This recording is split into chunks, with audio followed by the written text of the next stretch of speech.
Hi friends, आज मैं फिर से हिंदी ज्ञान सुधा की तरफ से आप सभी का हार्दिक अभिनंदन करता हूं, हृदय से स्वागत करता हूं।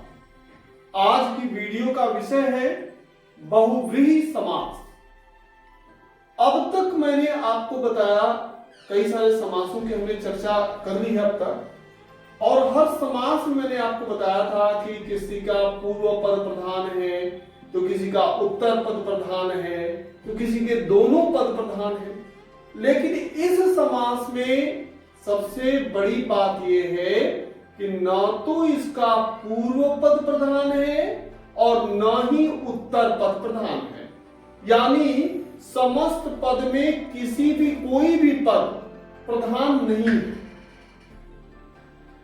यह जो है तीसरी तरफ इशारा करता है, यानी कि न तो पूर्व पद प्रधान होगा न उत्तर पद प्रधान होगा, तीसरा पद कोई तीसरी तरफ किसी व्यक्ति वस्तु की तरफ इशारा होगा, और वही बहुव्रीहि समास है। जैसे कि उदाहरण में आप देखिए, जिस समास में कोई भी पद प्रधान न हो बल्कि समस्त पद किसी अन्य प्रधान वस्तु या व्यक्ति का बोध कराते हैं, वहां बहुव्रीहि समास होता है।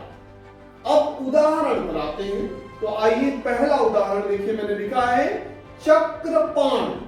अब इसमें देखिए ये दो पद हैं, एक तो चक्र है और दूसरा है पाण, यानी चक्र पूर्व पद और पाणी उत्तर पद। लेकिन ना तो चक्र जो है प्रधान है और ना ही पाणी प्रधान है, ये दोनों के दोनों ही अप्रधान है, यानी ये दोनों में से कोई भी प्रधान नहीं है। अब तीसरी तरफ इशारा कहां पे हो रहा है? जब हम इसका विग्रह करेंगे तो विग्रह में देखिए लिखा है चक्र है पाणी, पाणी का मतलब होता है हाथ, पाणी का मतलब हाथ, ठीक है। तो चक्र है पाण यानी हाथ में जिसके।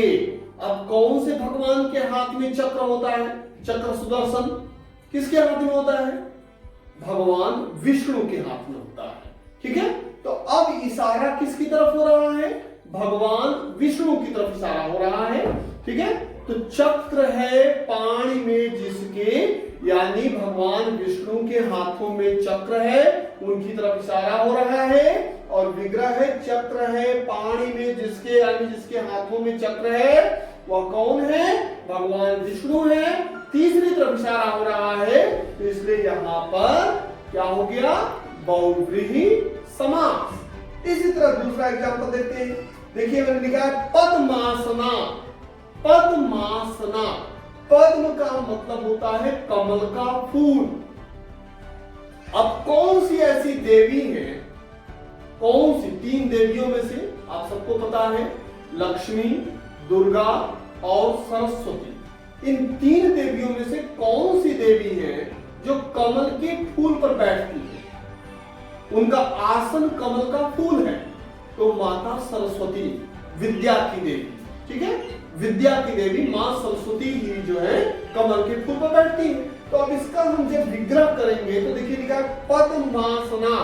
पद्म का मतलब मैंने आपको कमल का फूल बताया। तो पद्म है, पद्म आसन है जिसका, पद्म यानी कमल जो है, कमल आसन है जिसका। किसका आसन है? सरस्वती मां का, अर्थात सरस्वती, यानी बहुव्रीहि समास। इसी तरह तीसरे उदाहरण पर आते हैं, थर्ड एग्जांपल पे। देखिए लिखा है नीलकंठ। अब कौन से भगवान का कंठ नीला है? अब इसका हम विग्रह जब करेंगे तब पता लगेगा। पहले तो आप देखिए नील जो है क्या है? पूर्व पद, और कंठ जो है उत्तर पद, यानी ऐसे किसी भगवान का नाम या किसी व्यक्ति या किसी का भी ऐसी उनकी तरफ इशारा हुआ है जिसका कंठ क्या है? नीला है। तो नीला है कंठ जिसका, किसका? गला, किसका? कंठ जो है नीला है, वह है भगवान शिव। जब समुद्र मंथन से विष निकला था तो भगवान शिव ने उस विष को धारण किया था, अपने गले में धारण किया था। इसीलिए उनका जो गला था, उनका जो कंठ था वो नीला पड़ गया था। ठीक है, तो इसीलिए उनका एक नाम है नीलकंठ। ओके, तो नीलकंठ, नीला है कंठ जिसका, अर्थात शिव। ओके, अब आते हैं अगले पर, चौथे उदाहरण पर। देखिए मैंने लिखा है दशानन। तो दशानन, आनंद का मतलब सिर, और दस मतलब 10। तो यहां पे देखिए ये संख्यावाची भी आ गया। 10 जो है संख्यावाची। तो आप कह सकते हो सर यहां पर तो द्विगु समास भी हो सकता है। तो बेटा हो सकता है, लेकिन हम द्विगु समास को यहां पर इसका विग्रह नहीं करेंगे, इसको हम बहुब्रीहि की तरफ, क्योंकि जब द्विगु और बहुब्रीहि में लड़ाई होती है तो हमेशा हम बहुब्रीहि को ही प्रमुखता देते हैं। ठीक है, यहां पर ये बहुब्रीहि प्रबल रूप से है, क्योंकि 10 आननों का समूह ठीक नहीं होगा। अब यहां पर विग्रह क्या होगा? 10 है आनन जिसके, किसके 10 आनन है? तो रावण के 10 आनन है। तो यहां पर रावण जो है, अर्थात हमने लिख दिया रावण 10 है आनंद जिसके, अर्थात रावण। तो ये बहुब्रीहि समास। इसी तरह देखिए यहां पे लिखा है पीतांबर। अब यह समास कर्मधारय में भी हो जाएगा और यह समास बहुब्रीहि में भी हो जाएगा। अगर कर्मधारय में हम करेंगे तो लिखेंगे पीला है जो अंबर, या पीत है जो अंबर। ठीक है, लेकिन जब इसको हम बहुब्रीहि में विग्रह करेंगे तो हम लिखेंगे क्या? पीत। पीत मतलब पीला। तो पीत यानी पीले हैं वस्त्र जिसके, किसके वस्त्र पीले हैं? श्री कृष्ण के वस्त्र पीले हैं, इसलिए हम यहां पर लिखेंगे अर्थात श्री कृष्ण। ठीक है, अब इसी तरह से अन्य उदाहरण भी है। जैसे मान लो मैंने कह दिया एक दंत, तो एक दंत, अब यहां पर एक आरंभ में आ गया। आप कहोगे सर ये तो द्विगु समास होना चाहिए। तो नहीं बच्चे, यहां पर द्विगु समास नहीं करेंगे हम। एक ही दांत है जिसका, कौन से ऐसे देव हैं, कौन से ऐसे भगवान हैं जिनका एक ही दांत है? तो वह है भगवान गणेश।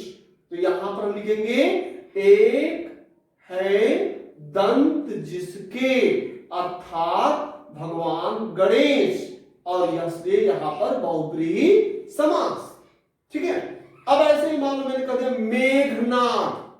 तो मेघ के समान गर्जना करने वाला। अब कौन है मेघ के समान गर्जना करने वाला? रावण का पुत्र, अर्थात रावण का पुत्र। और बहुब्रीहि समास, रावण के पहले पुत्र का नाम था मेघनाद, जिसको लक्ष्मण जी ने मारा था। ठीक है, अब ऐसे ही मान लो मैंने कह दिया सुलोचना। तो सुंदर है लोचन जिसके, जिसके लोचन सुंदर है। अब यहां पर किसी देवी देवता का उसमें नहीं है, तो हम इसमें लिख देंगे स्त्री विशेष। सुलोचना सुंदर है लोचन जिसके, अर्थात स्त्री विशेष, और इसलिए यहां पर बहुब्रीहि समास। अब इसी तरह से मान लो मैंने लिख दिया कुसुमायुद्ध। कुसुमायुद्ध, अब कुसुमायुद्ध आपको समझ में नहीं आएगा, क्या आप बोलेंगे बहुत कठिन है, लेकिन आप इसको थोड़ा सा तोड़ दीजिए। तो कुसुम का मतलब क्या हो गया? कुसुम का मतलब फूल, और आयुध, आयुध यानी वेपन, यानी हथियार। ठीक है, तो फूल जिसके हथियार है, कुसुम है आयुध जिसका। अब कौन से ऐसे भगवान हैं जो फूलों का धनुष और बाण इस्तेमाल करते हैं, प्रयोग करते हैं? ठीक है, तो भगवान कामदेव।